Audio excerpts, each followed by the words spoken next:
Welcome back to my channel. সবাই কেমন আছো বন্ধুরা? আশা করি সবাই খুব ভালো আছো। আজকে প্রায় অনেক দিন পর সকাল সকাল ব্লগটাকে শুরু করলাম। তাহলে চলো বন্ধুরা, সানায়া কি করছে দেখা যাক।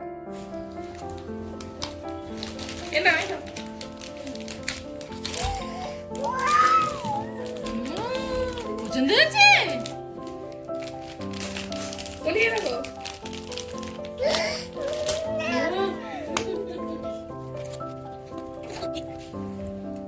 এটা দিবি না? স্কুল যাবি না?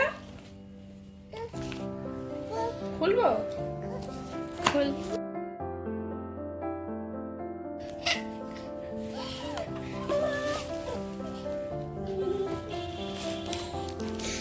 বলি ওটা দেখি, ওটা দেখি তোমার সাইজ হয়েছে কি? ওটা দেখি, ওটা ওটা দাঁড়াও দাঁড়াও। স্কুল যাবে বলি আমাদের আর বুঝতে পারছে। ওয়াও,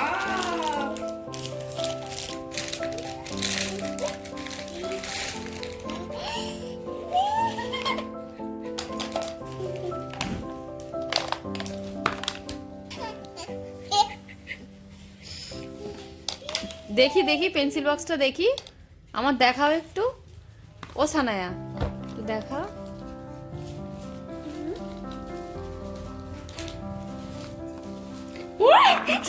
চাপো ও চাপো কেটে চাপো।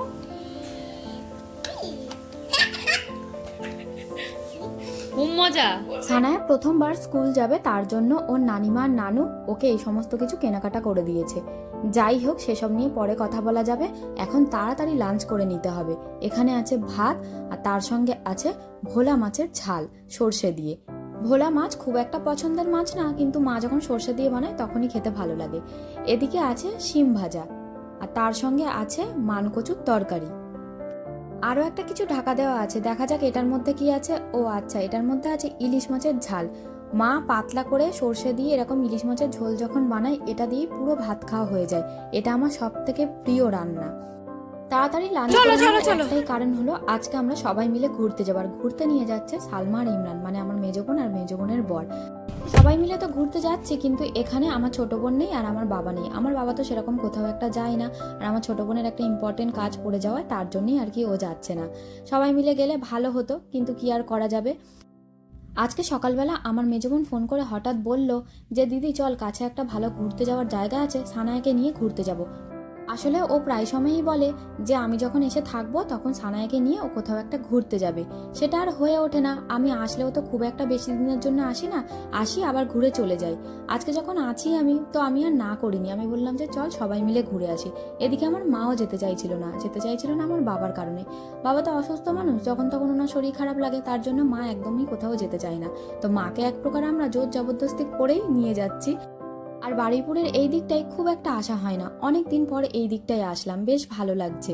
সানায়া আবার গাড়ির মধ্যে থেকে কটন ক্যান্ডি দেখতে পেয়েছে, ওরা আবার এক্ষুনি নিয়ে যায়।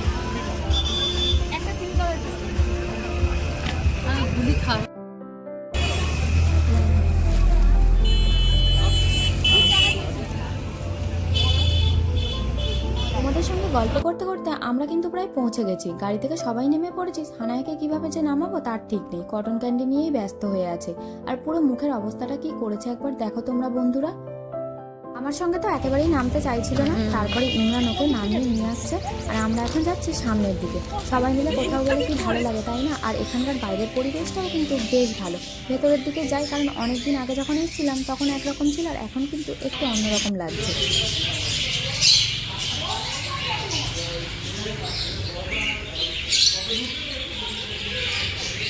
চারিদিকে পাখিদের কিচিরমিচিরের শব্দ, মনে হচ্ছে একটা অন্য কোনো পরিবেশে চলে এসেছি। বেশ ভালো লাগছে কিন্তু।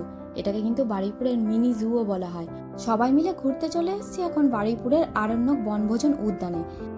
শুধু বনভোজন না, হঠাৎ করে যদি কোথাও ঘুরতে যেতে ইচ্ছা করে, এরকম একটা নিরিবিলি শান্ত পরিবেশে এসে নানা রকম পশু পাখিদের সঙ্গে বেশ কিছুক্ষণ সময় উপভোগ করা যেতেই পারে, তাই না বন্ধুরা? আজকে যদি না আসতাম, এরকম একটা সময় কিন্তু মিস করে যেতাম।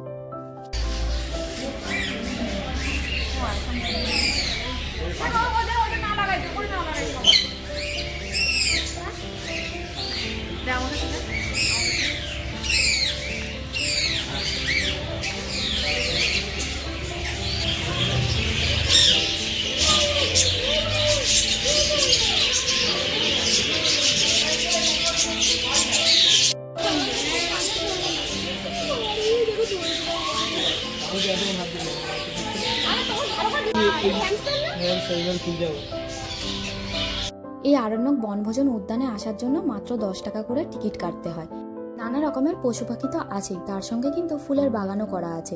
রং বেরঙের ফুল চারিদিকে এত সুন্দর লাগছে দেখতে, কি আর বলবো। এরকম একটা পড়ন্ত বিকেলে যদি রং বেরঙের ফুল আর পাখিদের কিচিরমিচির দিয়ে শুরু হয় আর শেষ হয়, কি যে ভালো লাগে কি বলবো।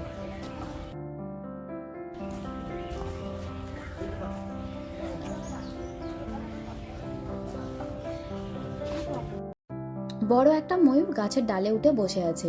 ময়ূর দেখার জন্য জঙ্গলে যেতে হবে না কিংবা আলিপুর চিড়িয়াখানাতেও যেতে হবে না। কাছে পিঠে যদি এরকম একটা মিনি জু থাকে তাহলে তো আর কোনো কথাই নেই। আর সানায় কিন্তু এখানে এসে নানা রকম পশু পাখি দেখে বেশ মজা পাচ্ছে। এদিকটায়ও বেশ অনেকগুলো ময়ূর আছে, আর ময়ূরের মতো সুন্দর পাখিকে কে না ভালোবাসে। আমার তো দারুণ লাগে। আগে স্কুলে যখন পড়তাম কত যে ময়ূরের পালক কিনে আনতাম তার ঠিক নেই। এখনো ময়ূরের পালক দেখলে কিনে এনে ঘরে সাজিয়ে রাখি। আর আমার মা না আর হাঁটতে পারছে না, তার জন্য বসে পড়ল। সামনেই আবার খাঁচার মধ্যে আছে এমু। এই আরণ্যক উদ্যান আবার পিকনিকের জন্য ভাড়া দেওয়া হয়, এটা অনেক আগে থেকেই ভাড়া দেওয়া হয়। যাই হোক, সামনের খাঁচাতেও একটা এমু আছে। আর এদিকে আবার ছোট্ট একটা পুলের মধ্যে আছে নানা রকমের মাছ, ছোট বড় মিলিয়ে বেশ অনেকগুলো মাছই আছে। এদিকে তো কয়েকটা ছোট মাছ দেখছি, আবার দূরে দেখলাম একটা বিশাল সাইজের মাছ আছে। সানায়ের তো আজকে মজা শেষ নেই। একদিকে নানা রকমের পশু পাখি দেখছে, অন্যদিকে আবার কটন ক্যান্ডি নিয়ে খুবই ব্যস্ত। এই জায়গাটাই নাকি কচ্ছপ থাকে, কিন্তু কচ্ছপের দেখা আমরা পাইনি। যাই হোক, কচ্ছপগুলো ভেতরে ছিল। তারপরে আমরা যাচ্ছি সামনের দিকে এগিয়ে। এই দিকটাও বেশ অনেক ফুল গাছ লাগানো আছে, সামনে একটা পার্কও আছে বাচ্চাদের। সানায়ের একটু একটু ইচ্ছা করছে পার্কে গিয়ে দোলনা চড়ার, ওকে একটু পরেই নিয়ে আসবো। সামনের দিকে এসে দেখছি একটা জামরুল গাছে প্রচুর জামরুল হয়েছে, আর প্রত্যেকটা জামরুলকে খুব সুন্দরভাবে প্লাস্টিক দিয়ে বেঁধে রাখা হয়েছে যাতে পোকা না লাগে। এদিকের খাঁচাতে আবার নানা রকমের প্রজাতির মুরগি আছে।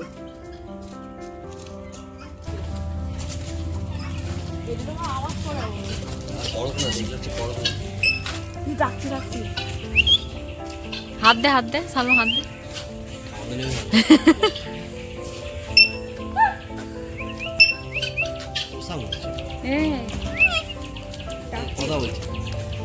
সানায়া সানায়া বলো সানায়া বলো। ইমরান খুব ভয় পাচ্ছিল সানায়াকে যদি কামড়ে দেয় টিয়া পাখিটা। যাই হোক, ওকে নিয়ে আমরা চলে এসেছি এই দিকটায়। এখানে আবার আছে অস্ট্রিচ। এই মিনি জুতে এসে আমরা কিন্তু বেশ অনেকগুলোই পশু পাখি দেখে ফেলেছি। তাও বলে দিই এখানে কি কি আছে। এই আরণ্যক উদ্যানে আছে টার্কি, ম্যাকাও, জাভা থেকে শুরু করে গ্রে প্যারট, বিদেশি পায়রা, এমু, অস্ট্রিচ, বদ্রিকা, কাকাতুয়া, এছাড়াও বিভিন্ন ধরনের রঙিন মাছ আছে। তারপরে আরও অনেক পশু পাখি আছে। সামনের দিকে যাই, তোমাদের সঙ্গে তো সবটাই শেয়ার করছি, আর যতটা পারবো সবটাই শেয়ার করব। মায়ের বাড়িতে যখনই আসি একসঙ্গে সবাই মিলে ঘুরতে যাব, সেটা প্রায় হয় না বললেই চলে। অনেক দিন পর, বলা যায় অনেকগুলো বছর পর এরকম ভাবে সবাই মিলে বেরিয়েছি। বেশ ভালোই লাগছে। আর আজকের বিকেলটা একটু অন্যরকম ভাবেই কাটছে। ঘর উঁচু করছে।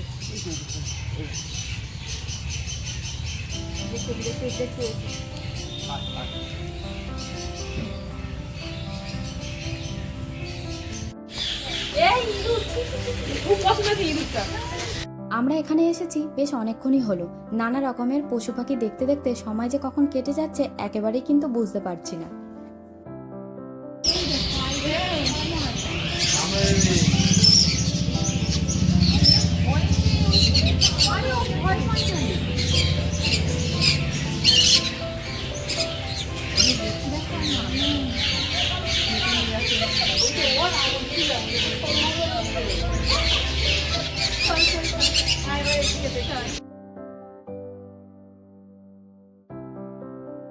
চারিদিকটা তো বেশ ভালোভাবেই আমরা ঘুরলাম। এবার সানায়াকে নিয়ে চলে এসেছি আমরা পার্কের দিকে। আর এখানে ইমরান আর আমার ভাই সানায়াকে নিয়ে একটু দোলনা চড়াচ্ছে।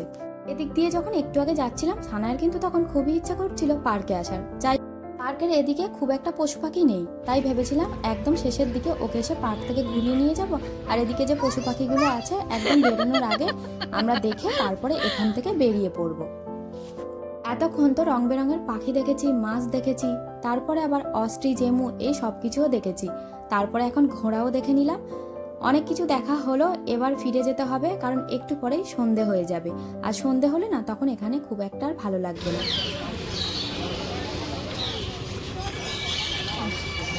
অনেক তো ঘোরাঘুরি হলো, কিন্তু সামনে ফুচকার দোকান দেখে সেটা ফেলে কি আর চলে যাওয়া যায়? ফুচকা, পাপড়ি চাট এই সমস্ত কিছু সবাই মিলে খাওয়া দাওয়া করব, তারপরে যাব বাড়ির দিকে। আর ছোটো বোন যেহেতু আসেনি, ওর জন্য আমরা পার্সেল করে নিয়ে যাব।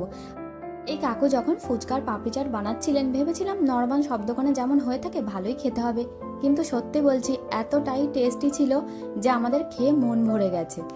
ফুচকা, পাপড়ি চাট, দই ফুচকা প্রত্যেকটা খাবারই খুবই টেস্টি ছিল। থানায় এতগুলো পশু পাখিকে ছেড়ে একেবারেই আসার ইচ্ছা ছিল না। ওকে যেহেতু বাইরের দিকে আনা হয়েছে, প্রচণ্ড দুষ্টুমি করছিল, তাই ইমরান ওকে কোলে নিয়ে রেখেছে, আমাদেরকে বললো তোমরা খেয়ে নাও। আর আমার ভাই নিজে কিছু খাওয়ার আগে সবসময় কিন্তু আমাদেরকে খাইয়ে ও তারপরে খায়। এখানে এসে সব রকম ভাবে সব দিক থেকে যে মজা করছে সেটা হচ্ছে সানায়া। আসলে ওর জন্যই তো আমরা এসেছিলাম, আর ও এতটা মজা করছে দেখেও ভালো লাগছে। অনেক ঘোরাঘুরি হলো, আর এবার প্রায় সন্ধে নেমে পড়বে, তার জন্য আমরা এখান থেকে বেরিয়ে পড়বো। সানায়া কটন ক্যান্ডি দেখে আবার জেদ শুরু করেছিল, কিন্তু ওকে আর দেওয়া হবে না, একটু আগে না অনেকটাই কটন ক্যান্ডি খেয়েছে। যাই হোক, এবার সবাই মিলে যাব বাড়ির দিকে। আজকে যদি বন্যা প্ল্যান করতো তাহলে হয়তো বাড়িতে বসে বসে সময়টা কেটে যেত। যাই হোক, বেশ ভালোভাবে ঘোরা হলো, এবার ফিরে যাব বাড়িতে। বাড়িতে ফিরে এসেছি আমরা অনেকক্ষণই হলো, তারপর সন্ধ্যের চাও খাওয়া হয়ে গেছে। আর এদিকে আমি চলে এসেছি আবার আমাদের মাটির উনুন আছে যে ঘরে, সেই রান্নাঘরে। আজকে আবার হঠাৎ করে প্ল্যান করে যে পিঠে বানাচ্ছি সেটা কিন্তু একেবারেই নয়। আজ আমি যেহেতু চলে যাব, তার জন্য বাবা বলল এই চিতই পিঠে বানাতে। এখন তো বয়স হচ্ছে, যখন কিছু খেতে ইচ্ছা করে আমাদের কাছেই আবদার করে, আর সবাই সবার মতো করে চেষ্টা করি বাবা যা যা খেতে চাই বানিয়ে দেওয়ার। গ্যাসের উনুনেও আমি বেশ কয়েকবার চিতই পিঠে বানিয়েছি, কিন্তু সত্যি বলতে গ্যাসে একটু হলেও সময় লাগে, কিন্তু মাটির উনুনে চিতই পিঠে কিন্তু খুব তাড়াতাড়ি হয়ে যায়, খুব কম সময়ও লাগে। বরাবর যেটা বলে থাকি আর কি। আমার নানিমার মতো পিঠে বানানোতে আমি একেবারেই এক্সপার্ট নই, কিন্তু তাও সব কিছু করার চেষ্টা করি। সব কিছু তো শিখতে হবে, তাই না? আর এমনিতেও রান্নাবান্না করতে আমি বেশ ভালোবাসি। আর তোমাদেরকে বন্ধুরা, যে কথাটা আমি আগেও বলেছিলাম, রান্নাঘরের আশেপাশে সমস্ত কিছুকে একটু ইগনোর করো। এই রান্নাঘরটা তো খুব একটা ব্যবহার করা হয় না, তাই অনেকটাই অগোছালো, চারিদিকে সব জিনিসই ছড়িয়ে ছিটিয়ে আছে। পিঠে বানাবো বলে আমরা কয়েকদিন ধরে উনুন পাটটা একটু পরিষ্কার করে নিয়েই বানাচ্ছি। আবার আমার নানিমা যখন আসে পুরো রান্নাঘরটাকে গুছিয়ে একদম টিপটপ করে ফেলে। আগের দিন আমরা 3 বোন মিলে পিঠে বানাচ্ছিলাম, আজকে আমি কিন্তু একাই পিঠে বানাচ্ছি। আসলে সানায়া তো আজকে অনেকটা ঘোরাঘুরি করেছে, একটু টায়ার্ড হয়ে পড়েছে। ওকে খাইয়ে দিয়েছি, ও আছে ছোট বোনের কাছে, একটুখানি ঘুম থেকে উঠেছে, উঠে না ওর সঙ্গে খেলাধুলা করছে। আর আমি এদিকে পিঠেগুলোকে ঝটপট বানিয়ে ফেলছি। আমি আবার ওই বাড়িতে চলে যাব রাতে, তারপরে আবার কাল সকাল সকাল বেরিয়ে পড়বো হলদিয়ার জন্য। আজকে যদি ঘুরতে না যেতাম তাহলে কিন্তু বিকেল থেকেই এই পিঠেটা বানাতাম। যাই হোক, ঘোরাটাও বেশ ভালোই হয়েছে, অনেক দিন পর সবাই মিলে ঘুরতে গিয়ে একটা অন্যরকম সময়ও কেটেছে, তার জন্য আর কি সব কিছু একেবারে করতে হচ্ছে। এখন পিঠেটা বানিয়ে নিচ্ছি, আর পিঠে বেশ অনেকগুলোই বানাতে হবে, কারণ আমাদের বাড়িতে শুধু যে কয়েকটা লোক তা না, আমাদের অনেক লোকজন। যাই হোক, পিঠে আবার করলে সবাইকে না দিলে কিন্তু একেবারেই ভালো লাগে না।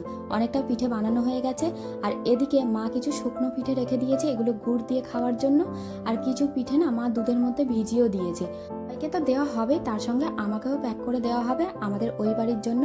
আর বন্ধুরা, আজকের ভিডিওতে যদি তোমাদের কিছু ভালো লেগে থাকে প্লিজ একটা লাইক করো, কমেন্ট করে জানিও, পারলে আমার ভিডিওগুলোকে তোমরা শেয়ার করো, আর ফেসবুক পেজটাকে ফলো করে দিও, আর ইউটিউব চ্যানেলটাকে সাবস্ক্রাইব করে দিও।